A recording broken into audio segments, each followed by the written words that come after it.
The Veth Sarin don't shake hands. They press the backs of their fists together, knuckles to knuckles, and hold for 3 seconds. It means, I acknowledge your capacity for violence, and I am choosing, today, not to use mine against you. I had been doing it for 11 months by the time I reached the 3rd garrison on Tethvar, and I had gotten good enough at it that the garrison's ranking warriors didn't flinch when my knuckles met theirs. That matters, in those postings. The flinch is the thing they track. That was the job. 6 of us, contracted to the Veth Sarin Military Alliance as close formation tacticians. We trained their junior units in human-style corridor fighting, the kind that doesn't rely on size or speed, but on geometry and patience. The Veth Sarin were large, fast, and had 600 years of conquest doctrine behind them. What they lacked was anyone willing to fight them in tight spaces, which was where human-style doctrine excelled. We were worth the contract price. They knew it. We knew it. I won't pretend the work was clean. The Veth Sarin were not kind to the peoples they moved through. They operated under a legal principle called conquest right, which held that anything living, breathing, and capable of labor found in a raided settlement became the property of the ranking warrior who led the raid. They had a registry system for it. A small office in every garrison staffed by a registry officer who maintained transfer logs and issued identification hardware. I knew about the system before I signed. I told myself it was not my culture's law, and I was there to do a training job, not to reform a civilization. I still believe the first part. The second part, I'm less certain about. The garrison sat on the eastern plateau of Tethvar, a frontier moon with thin air and long pale days. The light there was a washed-out silver gold that made everything look slightly overexposed. The prefab barracks walls, the perimeter wire, the dust that came up off the plateau every afternoon in low rolling curtains. By the end of the first week, I had the dust in my teeth, my ears, and the crease of every joint. By the end of the second week, I'd stopped noticing it.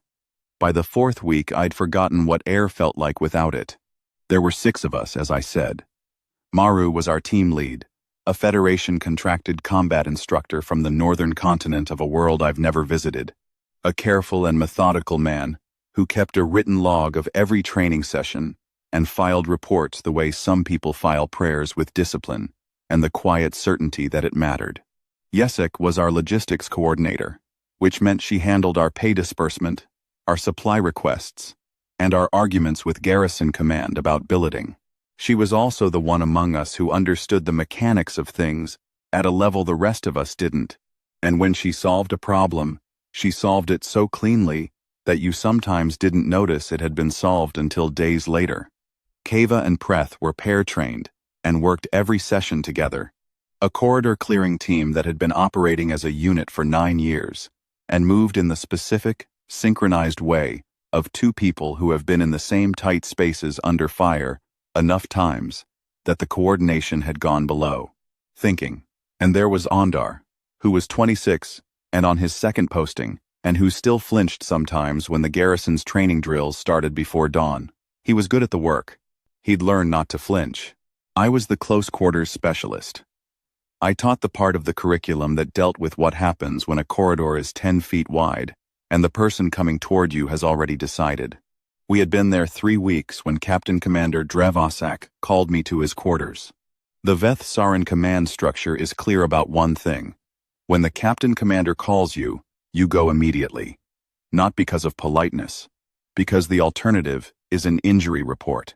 I'd had this explained to me during the pre-deployment briefing, and I had taken it seriously. Drevosak was large even by Veth Sarin standards, which is saying something. They averaged 2 meters and build laterally, wide through the shoulder and hip, with dense cartilaginous plating under the skin across the upper back and forearms. He had been captain commander of the 3rd garrison for 14 years, and had the kind of stillness that comes from having been the most dangerous thing in every room he'd entered for most of that time.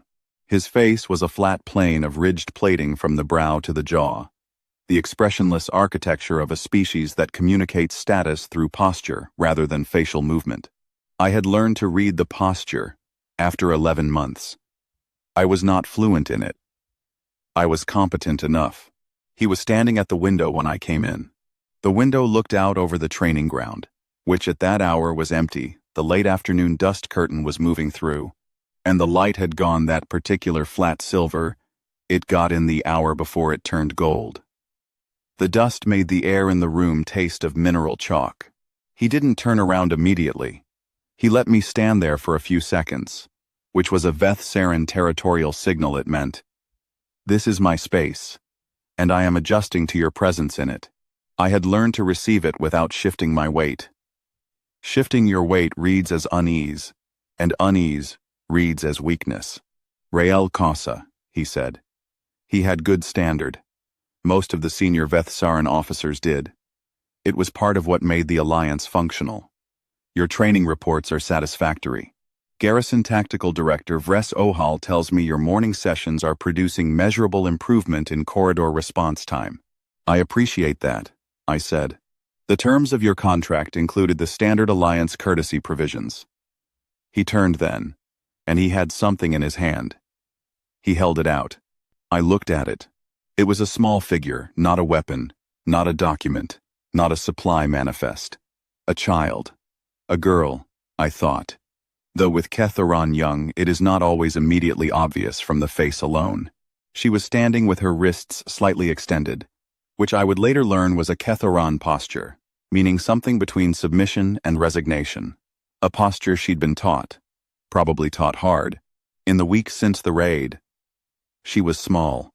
She had gray-blue skin, very pale, the color of overcast sky seen through thin cloud, and silver-white hair cut short and uneven, in the way of someone who had cut it themselves without a mirror. Her ears came to a point, elongated and mobile. They had shifted forward very slightly when the door opened, a prey species instinct, before they went still again. Her eyes were amber, and too large for her face in the way of a species that evolved for low-light environments, with wide irises that caught even the flat silver of the late afternoon, and held it.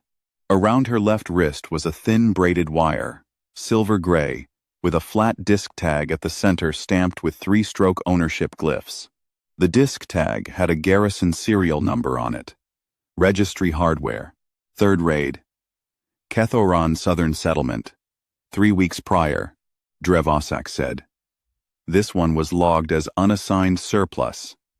The courtesy provisions include an unassigned transfer at contract month 3. You have reached contract month 3. I looked at her for a moment. She was looking at the wall behind me, not at my face. The amber eyes were absolutely still. Her hands were at her sides now, the extended wrist posture released, and she had gone to a different posture, arms close to her body, shoulders forward, the specific shape of a small creature that has learned to take up as little space as possible. She has no standard, Drevosak added. Some Ketharon trade tongue, sufficient for basic instruction. He was still holding his hand out, slightly not handing her to me but presenting her, the Veth Saren gesture that means, this is a thing being given, and the giving is complete. I said, thank you, Captain Commander. I said it in the voice that means nothing, the voice I use when I am buying time to think. He heard it as acceptance, and moved on to discussing the next week's training schedule. I listened to what he said, and I answered the questions he asked, and I stood where I was standing until he indicated the meeting was finished. I took her with me when I left. She walked 2 steps behind me, which was also a taut posture. I walked at a normal pace and didn't look back at her.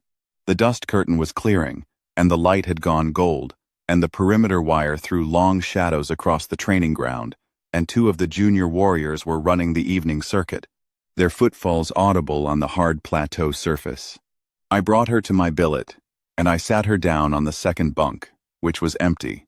I had been assigned a 2-person room, and my partner had been redeployed 2 months prior.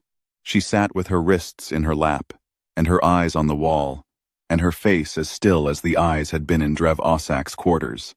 I got out my field kit. I carry a compact kit in a canvas roll suture thread, pressure seals, a narrow blade tool for cutting wire and light gauge cable. The last item is a single-edged shearing knife about the width of my index finger. I use it for equipment maintenance, primarily. The blade holds an edge well and the handle is the right weight for controlled work.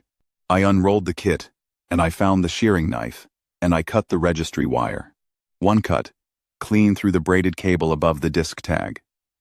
The tag and 3 links of wire fell into my palm. I felt the wire separate, and the tag drop, and there was a small sound, a click of metal on metal, and then she looked at me. It was the first time she had looked directly at my face. Her wrist was marked where the wire had been a faint, pale indentation, the kind that takes a day or two to fully clear on soft-skinned species, a crease like a waterline on pale stone. I didn't touch it. I set the cut wire and the disc tag on the equipment shelf beside my bunk, and I folded the shearing knife back into the canvas roll, and I got out the ration pack from my supply bag, and I set it on the bunk beside her without ceremony because I did not want it to look like a gesture. A gesture would have implied she was supposed to feel something about it. She'd had enough things implied at her in recent weeks. She looked at the ration pack, then at me, then at the cut wire on the shelf. I said, in the 6 words of Ketharon trade tongue that I had learned that afternoon from the garrison's translation database, "What is your name?" The pronunciation was probably terrible. She understood it. Her lips moved once, twice, the way they do when someone is translating back through a layer before speaking, and then she said, in a voice that was barely above a murmur, "Sovi." "Rael," I said, and pointed at my own chest. She repeated it carefully. Rael. She got the consonant exactly right, and the vowel length precisely. Better than most non-human speakers managed it on a first attempt. I kept 2 links of the registry wire and the disc tag in the left breast pocket of my field jacket. I don't know why I kept them, at first. I told myself it was evidence, if I needed it. Later, I understood it differently. The first 3 days were mostly silence. She ate what I gave her, slept on the second bunk, and sat with her back against the wall when she was awake, watching the room with those amber eyes. She didn't explore the billet. She didn't touch anything that wasn't offered to her. She had been taught very thoroughly to wait for permission, and the habit was deeply enough set that it operated even when no one was watching. I noticed this, that she behaved the same, whether I was present or absent, which meant she wasn't performing submission for an audience, but had internalized the entire orientation of herself as something that defers and waits. I found that harder to look at than the wire had been. On the second day, I left her the translation tablet, the small portable unit I used for Veth Saren briefings, loaded with standard, Keth Oron trade tongue, and a lexical bridge program that interpolated between them. When I came back from the morning session, she had been working through it for hours. She was sitting exactly where I'd left her, the tablet on her knees, working through vocabulary sets with the systematic focus of someone who understood that language was a tool, and tools needed sharpening. Her standard by the end of that day was functional, not fluent, but structured.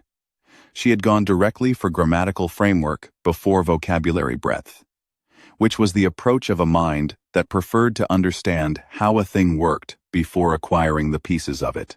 By the end of the 3rd day, she could hold a simple conversation.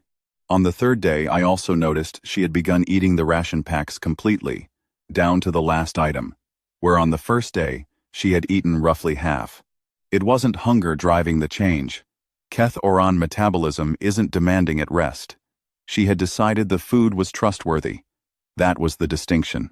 She was beginning to sort things into categories. On the 4th day, she asked me what a contractor was. I explained it. She thought about it in the way she thought about everything quietly, with the interior focus of someone running a process she didn't want interrupted. "You are owned by a contract," she said, "not by a person." "That's roughly correct," I said. "Is that better?" I said, "It depends on the contract." She considered this with the same seriousness she gave everything. "Your contract," she said. "Can it be ended?" "Yes." "By you?" "By either party, under the terms." She nodded. It was a very precise nod, the kind that means, "I have filed this information." She then asked 3 more questions about the structure of the contract, the duration of it, what happened at the end of it, and whether a contract could specify what a contractor was not required to do. I answered all of them. I did not ask why she was asking, because the reason was clear and I did not need it spelled out. I started noticing what she noticed over those days. She paid very close attention to exits. She always knew where the door was, what it opened to, how many steps it was from her current position. She knew the billet's window dimensions and the sight lines from it. She catalogued faces, particularly the faces of the garrison warriors who passed the open billet window during the morning hours when I was at the training sessions. She watched the supply convoys enter and leave the garrison perimeter with the careful attention of someone mapping a schedule. She was doing what any creature does when it has been dropped into an unfamiliar environment and has learned that environments can turn hostile without warning. She was building a complete map of what was around her, so she would know, at any moment, how to move. It was not fear driving this. She was not afraid, or not primarily. The body language of fear is different from this, more contracted and reactive. She was calibrating, assessing. She had good instincts, and she was using them. The garrison's registry officer found the problem on the 5th day. His name was Prethos, and he was the kind of official who existed in large bureaucratic structures, meticulous, rule-governed, and with a particular brittleness around situations that didn't have a corresponding form. He had been the 3rd garrison's registry officer for 6 years, and in that time had never had a property destruction report to file, because in 6 years of garrison operation, it had not occurred to any Vethsaren warrior that a registered property unit might have its hardware removed by a contracted third party who simply saw no reason not to. The category hadn't existed in his filing system until now. He came to my billet in the late morning, which was unusual. I was doing maintenance on training equipment, and the door was open. He filled the doorway the way Vethsaren fill doorways. They are wide and they know it, and they use it as a positional statement.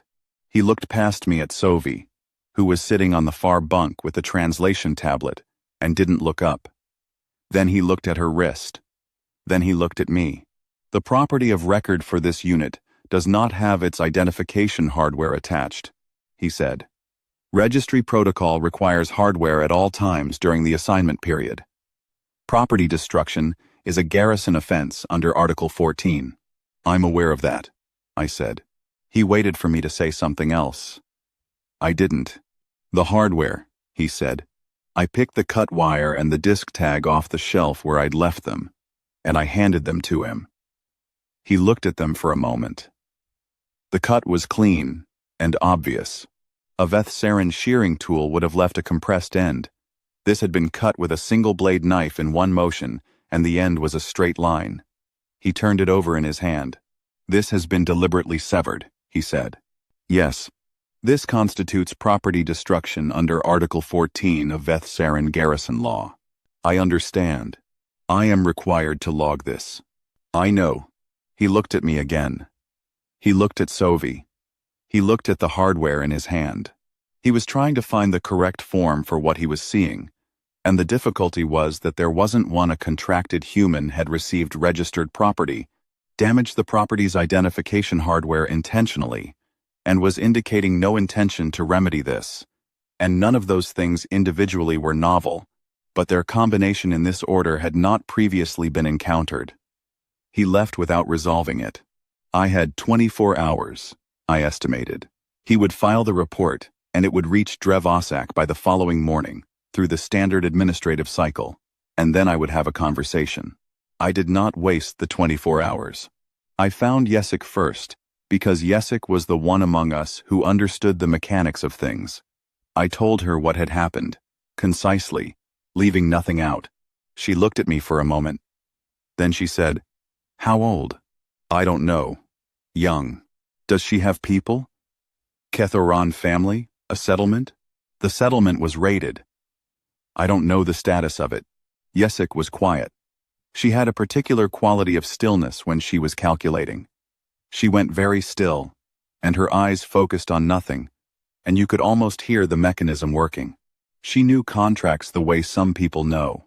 Weapons, the tolerance limits, the failure points, the places where two provisions interacted in ways the drafter hadn't fully considered. Then she said, "There's a Federation transit post at Galactic Station. 1 day's transport from the garrison perimeter. If she's in Federation jurisdiction, she's under Federation law. They have a Kethoran resettlement office there. How do I get her there? Supply run goes out on the 9th. You put in a request tonight to accompany it. Medical resupply. You're the closest thing to a medical officer we have on this team, and the garrison's own medical staff is deployed east. The request is plausible. It fits the manifest. And the automated routing system will process it before the registry report reaches command's queue. You're sure about the timing gap? I've been mapping their administrative cycle for 3 weeks. There is a 90-minute window between the registry office's reporting hour and the supply division's processing confirmation. File the request at the 2nd hour of the morning. The approval will be in the system before Prethos's report reaches Drevosak's queue. If it doesn't work, then it doesn't work, and you're in the same position you'd be in anyway, which is explaining to Drevosak why the wire is cut." She paused. "But it will work. The timing gap is structural. It's been there every week I've tracked it. I filed the request at the hour Yesik told me to file it. Then I went back to the billet. Sovi was awake, sitting with the translation tablet, though it was well past the hour she usually slept. She looked up when I came in. I sat on my bunk across from hers and I told her what was going to happen. I told her simply, without softening it. She was, by now, functional enough in standard to understand the substance of what I said, and she was the kind of person who wanted the substance rather than a version of it shaped for her comfort. I had learned this about her in 5 days. I told her she had been taken illegally under a law that did not and could not apply to her under Federation principles, and that I was going to take her to a place where Federation law applied, and that once she was there a resettlement office would take over, and they were better equipped than I was to do the next part of this. I told her I did not know if they could find her family, but that they would try, and if they couldn't, they would find her somewhere safe. I told her there was a coordinator at Galactic Station who had been doing this work for 12 years and knew what she was doing. She listened to all of it without interrupting. When I finished, she was quiet for a moment, processing, running the information through whatever internal mechanism she used for this. Then she said, "You will be in trouble." "Yes." "Because of the wire." "Yes." She looked at me with the amber eyes and she said, in a voice that was very level and very careful, "Why did you cut it?" I thought about that. It was a fair question, and it deserved a fair answer. "Because I was given a child," I said. "Not property, and children are not property. That's not an opinion. That's just what's true." She thought about this for a long time, in the way she thought about things she intended to keep. "In Vethsaran law, it is not true," she said. "I know. But for you it is true." "Yes." Another silence, longer. Then, quietly, "It is true for Kethoran also." "I know," I said. She didn't say anything else that night. But in the morning, when I woke before the dawn to check the supply run approval in the system, she was already awake, and her things, such as they were, the translation tablet and the small worn cloth pouch she'd had on her when she arrived, which I had not looked inside, and did not look inside, were arranged neatly beside the bunk, as though she'd been ready for some time. The supply run approval was in the system, confirmed, time-stamped 40 minutes before Prethos's report entered the command queue. The window had held. Drevosak's summons came at the 3rd hour of morning, as I had expected. I told Sovi to stay in the billet, that I would be back, and I went. The captain commander's quarters had the same window looking out over the training ground. In the early morning light, the plateau was pale gold, and the dust was still, and 2 of the junior warriors were already running the early circuit around the perimeter wire. Their footfalls were audible through the window, even from across the room, a steady rhythm that didn't vary. Drevosak was standing at the window again. He had Prethos's report in his hand, and the cut registry hardware beside it on the window ledge. Article 14, he said without turning. Property destruction. Deliberate severance of registry hardware. He turned then. You understand what this means under garrison law? Yes. It means contract suspension pending review, possible termination, and restitution replacement, or monetary equivalent for the damaged property. I said, the property in question is a child. The property in question is a registered transfer unit under conquest right, which is Vethsaran law, and has been Vethsaran law for 400 years. Yes, I understand that's your law. He was watching me. The Vethsaran face doesn't move the way a human face moves. The expressions are in the posture, the set of the shoulders, the angle of the cartilaginous ridge above the eyes. His ridge was level. That meant he was not angry yet. He was assessing, taking the measure of the situation, which was what he did before he decided how much force a situation required. You will re-register the unit, he said. This morning, Prethos has replacement hardware ready. No, I said. The ridge shifted, a fraction. You are refusing a direct order from the commanding officer of this garrison. I'm refusing to put a registry wire on a child, I said. Yes. The silence after that was a particular quality. The compressed Vethsaran silence. The pressure before the pressure change. You are a contract employee, he said, under the terms of the Federation Vethsaran Military Alliance. The courtesy provisions of that contract gave you a legal transfer of registered property under Vethsaran law. That property is now your responsibility under garrison law. If the property is damaged, or if it escapes, or if it is transferred without registry authorization, you are legally liable for the full assessed value, plus a garrison penalty of 30%. Do you understand this? Yes. Then re-register the unit. No. He looked at me for a long moment. I had been in the room with dangerous things before on 3 other postings. In training facilities and garrison floors, and twice in active corridor situations where the dangerous thing was coming toward me, and I had to choose in a fraction of a second whether to move or hold. I had learned to identify the specific quality of danger in those situations. There is danger that wants to perform itself, that needs you to flinch before it can escalate. It requires your participation.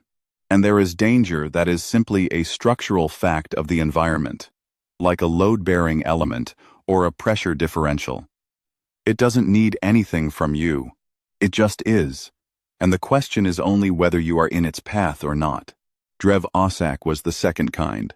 You are aware, he said, that I can resolve this without your cooperation.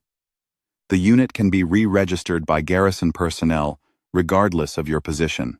Your contract can be suspended, and you can be remanded to the holding facility while the review is conducted. This process does not require your agreement. You can do that, I said. But you will not cooperate. I will not cooperate with putting a registry wire on a child, I said. Everything else is negotiable. He was very still. The ridge was level again, the calculation re-engaging.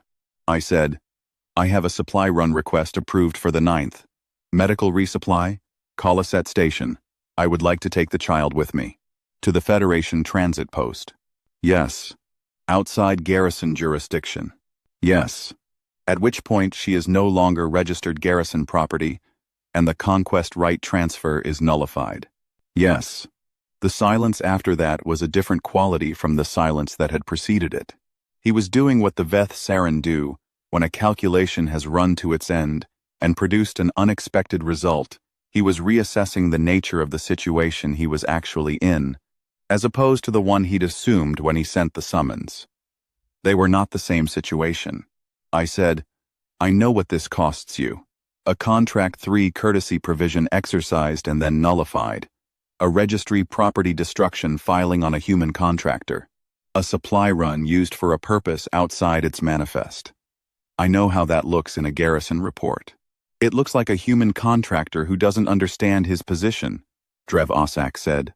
I understand my position, I said. I'm in a garrison on a frontier moon, under a command structure that has no legal hold on me beyond the contract terms. I have 312 days remaining on that contract and no obligation to extend. I'm not refusing because I don't understand the position.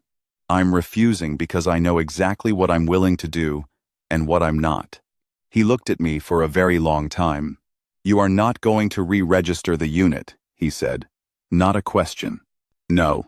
And if I order garrison personnel to take her and re-register her themselves, I'll go to the transit post without her, I said. On the 9th, as scheduled. I'll file a Federation humanitarian observation report when I arrive, under the Alliance oversight provisions. The report covers what I witnessed in this garrison in the past 5 days. The Alliance Oversight Board reviews those reports. They are slow about it, but they are thorough, and they have a particular interest in the courtesy provision records of Alliance member garrisons. I paused. Or you let me take her on the 9th and I file nothing. The ridge above his eyes was very still. I said, I'm not trying to damage this garrison's record. I'm trying to take a child to a resettlement coordinator. Those two things don't have to be connected. He was quiet for a time that I didn't measure.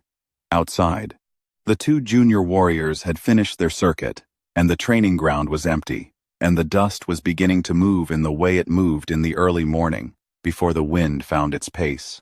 Then he said, You will be off this posting on the 9th. I understand.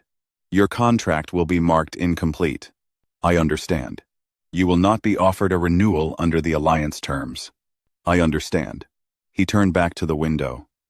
Everything outside was the same as it had been when I walked in. The plateau, the wire, the dust, the washed-out gold of the early light. Take the supply run, he said. Take what you brought with you. Leave the training documentation for Vreso Hall. I pressed my knuckles to his.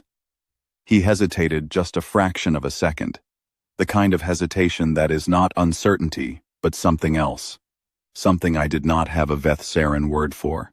Then he pressed back. 3 seconds. Knuckles held. The acknowledgement. I recognize your capacity for this. I am choosing today not to contest it. I went back to the billet. Sophie was exactly where I'd left her, sitting with her arranged things beside the bunk, watching the door with the amber eyes that tracked every entrance and catalogued every exit. The 9th, I told her. She nodded, the precise nod that meant, I have filed this information. Then she said, He agreed. He made the calculation. I said. She thought about this. He is not a bad person, she said carefully, in the specific tone of someone being very precise about a thing they want to get right.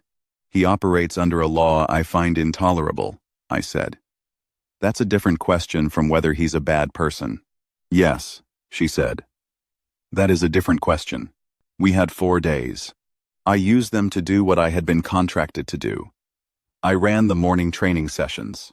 I ran the afternoon review drills. I wrote up the corridor clearing documentation for Vreso Hall as Drevosik had asked, because the work was the work, and it had nothing to do with the rest of it. Maru found me in the equipment room on the 6th day and asked me what had happened, and I told him cleanly, without embellishment. He was quiet for a long moment. Then he said, The contract, Mark. Yes, that'll follow you. 2 seasons at least. The Alliance liaison offices will flag it. I know. He didn't say anything else for a while. After a moment he said, Khalaset has a good resettlement office. The Keth Oran coordinator there, her name is Sela Oran Meth. She's been running it for 12 years. She knows exactly what she's doing. I hadn't known that. Thank you, I said. None of the rest of us could have done it, he said. Not as a compliment, as an observation, because it was accurate, and he was a person who stated accurate things. I didn't know what to say to that, so I said nothing, which was the right answer. Sophie spent the 4 days continuing to learn. She was systematic about it in a way that I found, in retrospect, very characteristic of her. She worked through standard vocabulary in blocks, organized by function rather than frequency. The way you build a language when you know you are going to need it for real work rather than for translation exercises. She asked me questions about the Federation transit posts, about how resettlement offices were structured, about what jurisdiction meant in practical terms, and what the limits of it were, and whether those limits could be contested. I answered everything I could answer, and told her plainly when I didn't know something. On the seventh day, she asked me about the Keth Oran resettlement operations more broadly, not just the transit posts, but the network, who ran it, what its mandate was, how it was funded. She had moved from asking about her own immediate situation to asking about the structure that handled situations like hers, which was a significant shift. She was beginning to think past the immediate problem to the shape of the thing around it. On the evening of the 8th day, she asked me about the 2 links of registry wire in my breast pocket. She'd seen me check that they were there, once or twice, the way you check something you're carrying that matters to you. "Why do you keep them?" she asked. I thought about it for a moment. "Because they're part of the record," I said. "Of what happened?" "Yes." She was quiet. Then she said, "Will you tell it? What happened here?" "I don't know," I said. "Probably not very often."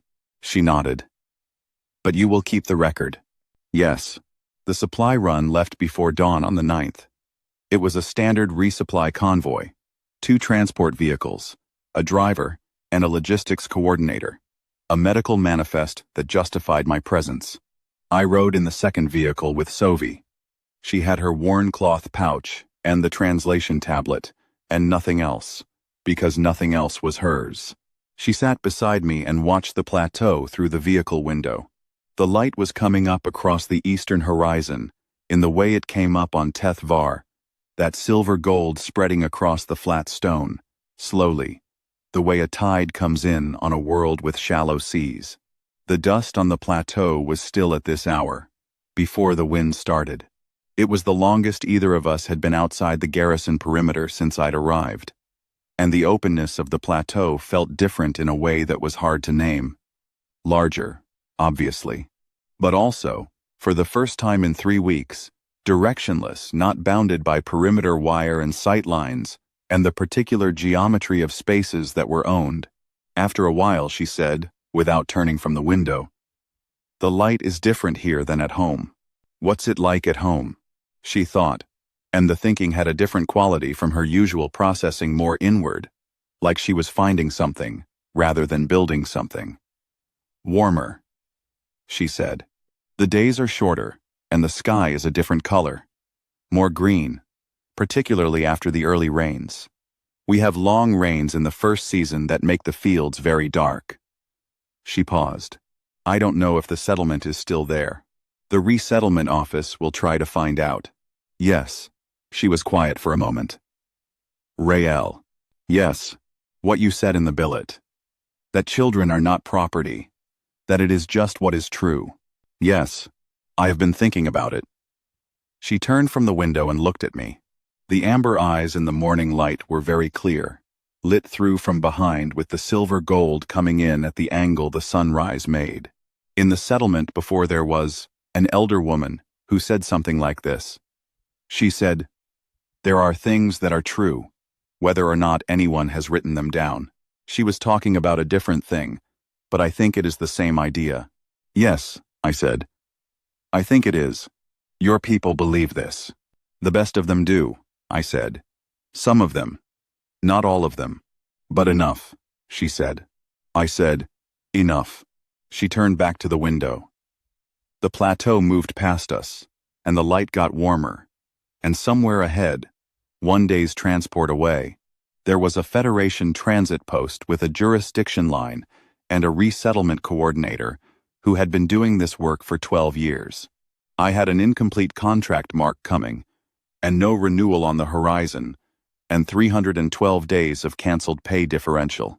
I had been very calm about this inside Drevosak's quarters, and I was still calm now. Not calm because I was unaffected. Calm because the thing I had done was the only thing available to me, and I did not regret it. And equanimity about a cost you have accepted is not the same as not feeling the cost. Colisette Station was a transit hub, not large, not impressive, the kind of installation that existed at the edges of contested zones to handle the movement of people and equipment between jurisdictions. It had 2 landing pads, a fuel depot, a Federation administrative building with 3 offices, and a small medical annex. The Ketharan resettlement office was in the northeast corner of the administrative building, behind a door with a handwritten sign that Sovi read, and then stood in front of for a moment, without moving. "What does it say?" I asked.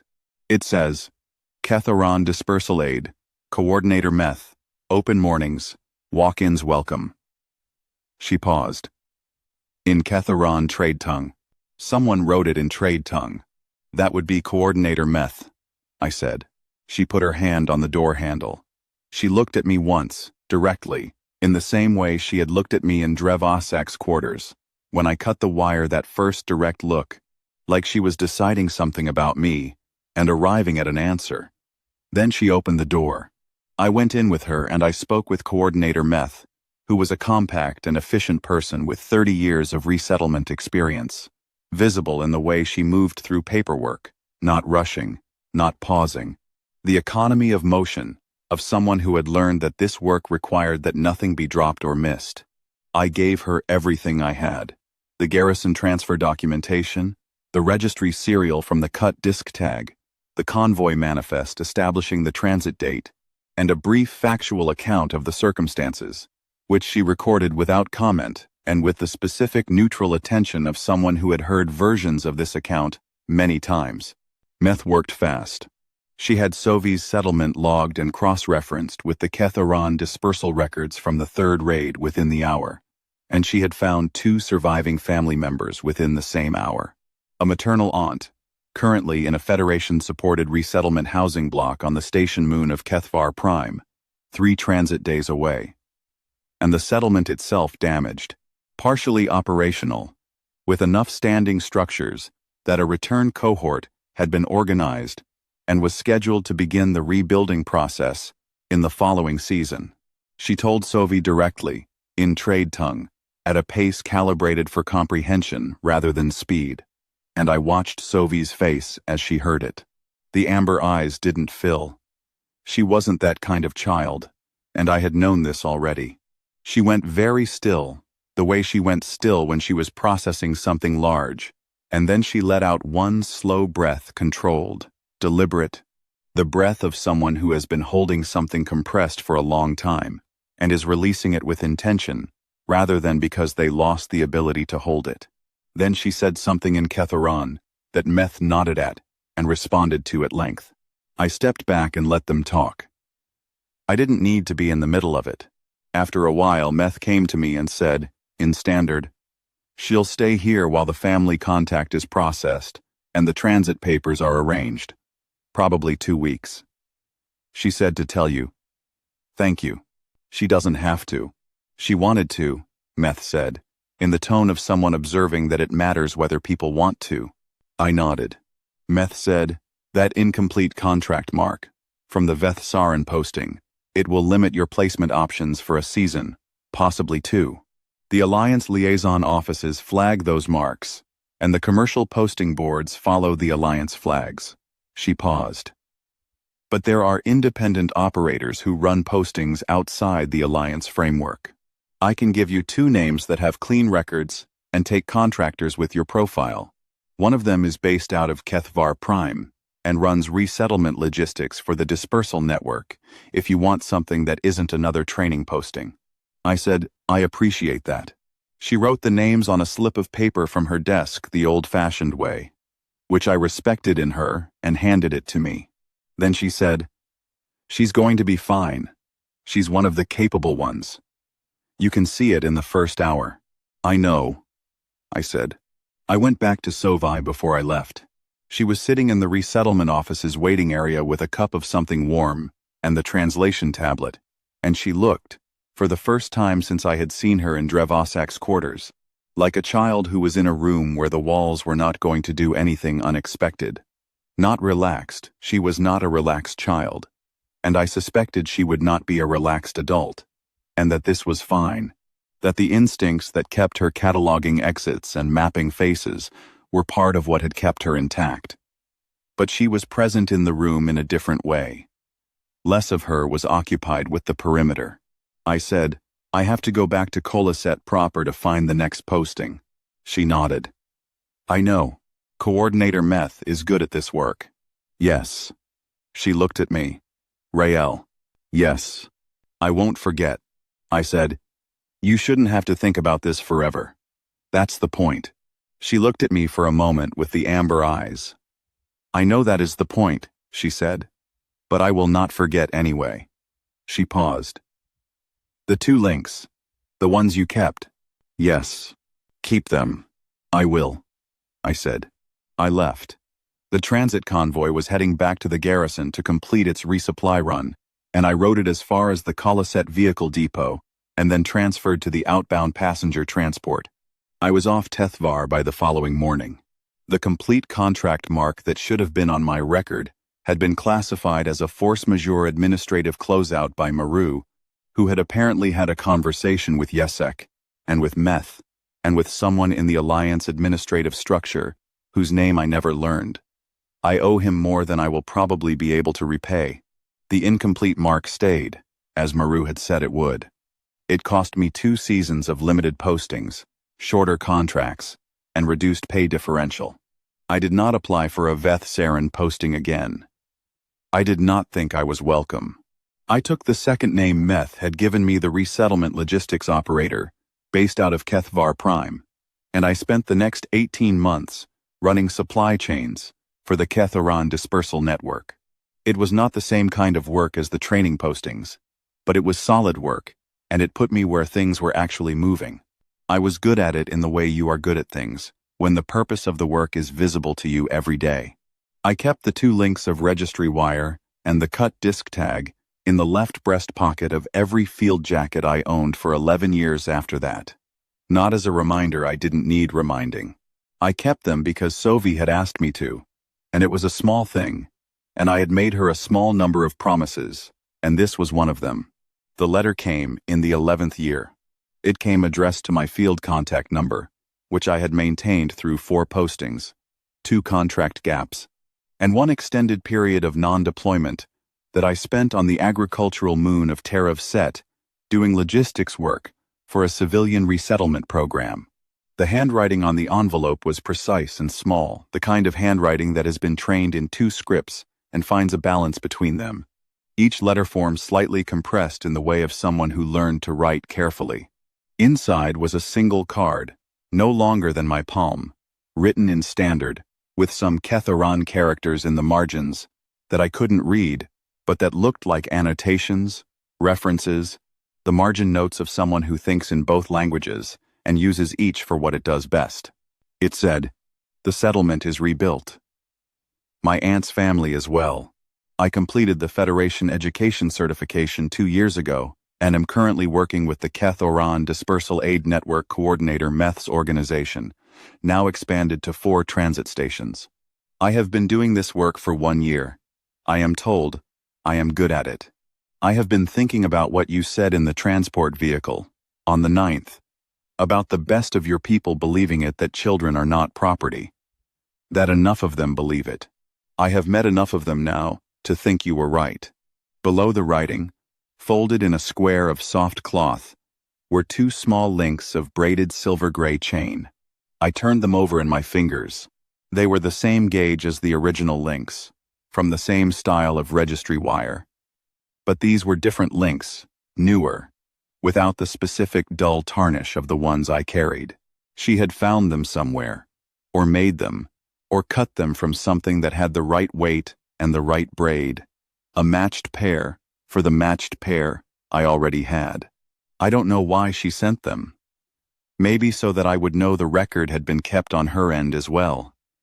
Maybe so that both halves of it existed somewhere in the world, held by 2 people who had been in the same room on a frontier moon, on the 5th day of a contract that ended badly in the ways that didn't matter, and well, in the only way that did. I added them to the breast pocket, beside the original 2 links and the disc tag, and I carried all 4 of them for the rest of that posting and the posting after it.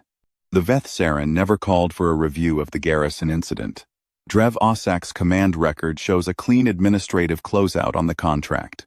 Prethos's property destruction report was filed and apparently sat in the garrison administrative queue until the standard document purge cycle removed it, unreviewed.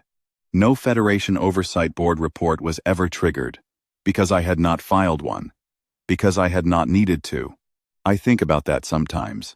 The narrow window it all moved through the supply run request filed before the registry report reached command.